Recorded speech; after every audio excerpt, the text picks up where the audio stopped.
Brought to you by TechnoSpark 20 series smartphones. I'm superhuman. मतदाता बहुत कम उत्साह दिखाई दे रहे थे। सुबह में तो थोड़ा सा निकले, लेकिन उसके बाद बिल्कुल मतदान केंद्र पर नहीं आए, नहीं दिखलाई दिए। एक दूसरे के प्रति सब लोग भारी हैं जी। किसी का स्पष्ट जो है आप नहीं कह सकते हैं कि इनका जो है मतलब ये जीत ही जाएंगे। वो दोनों मोदी जी की उस समय लहर थी, लेकिन वो अलग एक चल रही थी, इसलिए कुछ समझ में नहीं आ रहा है कि क्या होगा। सीवान में किस तरीके से लोकसभा चुनाव की वोटिंग को लेकर के गतिविधि रही, ये तमाम खबरें हम बिहार तक पर आपको लगातार दिखा रहे थे।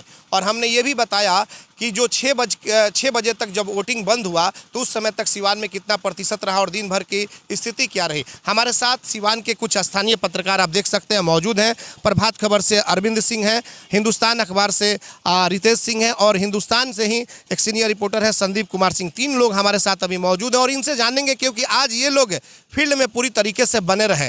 तमाम सीवान लोकसभा क्षेत्र की जितनी भी बूथ थी, जो 6 विधानसभा हैं, उन तमाम जगहों पर ये गए और अपने अपने अखबारों के लिए समाचार संकलन किए। क्या कुछ स्थिति रही, क्या कुछ माहौल रहा, किस तरीके से व्यवस्थाएं थी, इन तमाम चीज़ों पर पहले हम बात कर लेते हैं अरविंद जी से।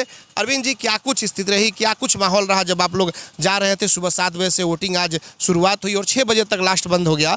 क्या कहेंगे, किस तरह का क्या कुछ? सबसे पहले मैं जिलाधिकारी को धन्यवाद दूंगा कि पहले की अपेक्षा इस बार मतदान केंद्रों पर व्यवस्था बहुत अच्छा रही।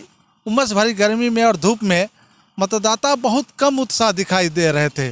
सुबह में तो थोड़ा सा निकले, लेकिन उसके बाद बिल्कुल मतदान केंद्र पर नहीं आए, नहीं दिखलाई दिए थे। बहुत ज़्यादा गर्मी होने के हाँ, उम्मीद हम लोग को जितना हम लोग जिलाधिकारी और हम लोग जैसे मतदान संख्या पर प्रतिशत बढ़ाने के लिए प्रयास किए थे, उस उम्मीद पर हम लोग खड़ा नहीं उतर पाए। अच्छा, ये बताइए क्या लग रहा है सीवान का माहौल आपको क्या लग रहा है? हालांकि हम लोग भी कई जगहों पर गए, अब बहुत जगहों पे चर्चा हो रही है कि त्रिकोणीय लड़ाई है, बहुत सी बातें सामने आ रही। क्या लग रहा है कि कौन किस पर भारी पड़ेगा, या फिर किस तरह का? आप लोग भी रिपोर्टिंग की है, क्या लग रहा है आपको?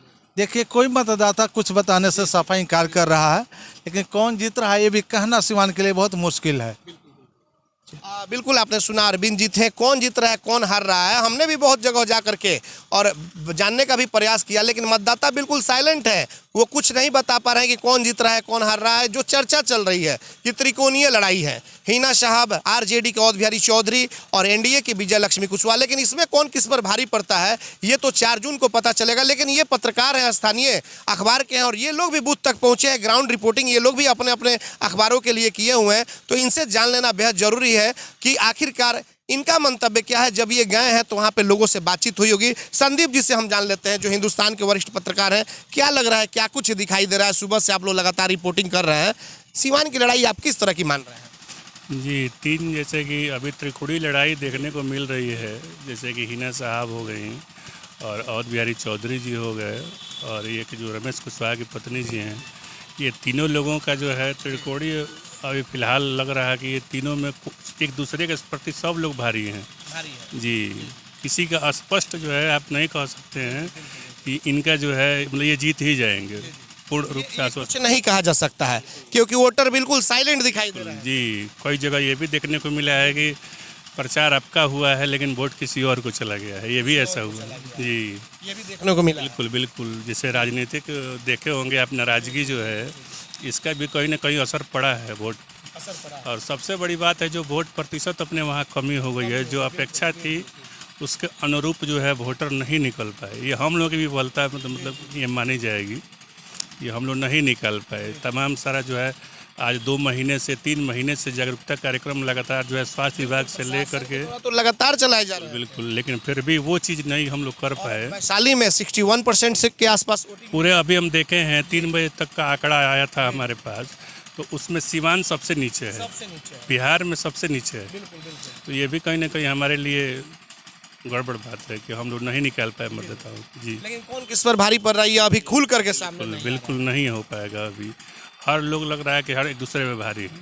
चलिए, रितेश जी हैं हमारे साथ, हिंदुस्तान के भी पत्रकार। रितेश जी, क्या लग रहा है? सुबह से आप लोग भी लगातार बने हुए हैं और महाराजगंज इलाका भी और सीवान दोनों देख रहे हैं। क्या लग रहा है, किस तरीके का क्या कुछ माहौल बना है चुनाव का? कुछ समझ में आ रहा है कि आखिर कौन जीत रहा है, कौन हार रहा है?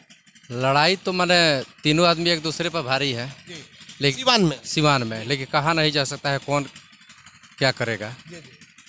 कुछ कहा नहीं जा सकता। नहीं, मतलब कि आरजेडी भी जीत की दावा कर रही है, एनडीए भी कर रही है और हिना साहब भी कर रही है। तीनों एक दूसरे पर भारी हैं। तीनों एक दूसरे एक दूसरे पर भारी है। अच्छा ये बताइए 2019 में भी आप लोग मान लीजिए कि कवर किए हुए थे चुनाव का, और इस बार क्या कुछ अंतर दिखाई दे रहा है? उसमें दूसरा माहौल था। वो दोनों मोदी जी की उस समय लहर थी, लेकिन वो अलग एक चल रही थी, इसलिए कुछ समझ नहीं आ समझ में नहीं आ रहा है कि क्या होगा। वोटर कहाँ जाएंगे, कौन, जैसे संदीप जी ने कहा कि बात कुछ और हो रही है, बोल कुछ और रहे हैं, कर कुछ और रहे हैं। सही बात है, वही बात है। संदीप जी एक चीज आप बताइए, आप भाई सीनियर हैं और आप सब कुछ देख रहे हैं, पिछले बार में और इस बार में क्या कुछ फर्क दिखाई दे रहा है? एक चीज़ तो देखने को मिला है कि जैसे कि प्रशासन मतदान जैसे वोट प्रतिशत बढ़ाने का हर संभव कोशिश किया। जैसे देखे होंगे आपके वाहनों का जो है चेकिंग, चाहे बेरोक टोक वाहनों को जो है मान लीजिए पोलिंग बूथ के आसपास ले जाया गया। मतदाताओं को घर से निकालने का हर संभव प्रयास हुआ, लेकिन उसके बाद भी मतदाता नहीं निकल पाए, जो हम लोगों को अपेक्षा थी। हालांकि प्रशासन ने अपने तरफ से भरपूर कोशिश की थी और छूट भी दी थी कि आप जो है कहीं से किसी को परेशानी न हो, चाहे वो दिव्यांग मतदाता हो या फिर बुजुर्ग हो या फिर कोई मतलब वयस्क हो, हर तरह के मतदाताओं का अच्छा जो है मतलब कंडीशन। जी एक चीज बताइए कि आखिर फैक्टर कौन सा काम किया, जैसे कि हिना साहब ने जिस तरीके से गेरुआ या फिर चुनरी उड़ा करके स्वागत हुआ, पूजा पाठ हुआ, या आप देख लीजिए अगर आरजेडी उम्मीदवार को तो उन्होंने कहा कि भाई संविधान खतरे में है। एनडीए को देख लीजिए तो विजय लक्ष्मी का कहना था कि इस बार भी मोदी 3 बार यानी कि प्रधानमंत्री अगर बनाना है तो विजय लक्ष्मी को लाना। इस तरह की बातें तमाम आ रही थी। तो ये जो तीनों अपनी अपनी बातों को लेकर के मार्केट में आए हुए थे, फैक्टर कौन सा ज़्यादा इस पर भारी रहा, क्या लग रहा है? जैसे कि हम लोग तो घूमे, लोगों का ऐसा कहना था, लोग ग्राउंड रिपोर्टिंग में देखे, लोगों का ऐसा कहना था कि उन्हें मोदी और किसी से कोई दिक्कत नहीं था, लेकिन यहाँ का जो मतलब प्रत्याशी का जो चुनाव था, कोई लोग उससे भी थोड़ा सा परेशान नजर आए कैंडिडेट को लेकर। बिल्कुल। और कई जो है 20 सालों का भी जो अगर मान लीजिए कोई पार्टी का सदस्य रहा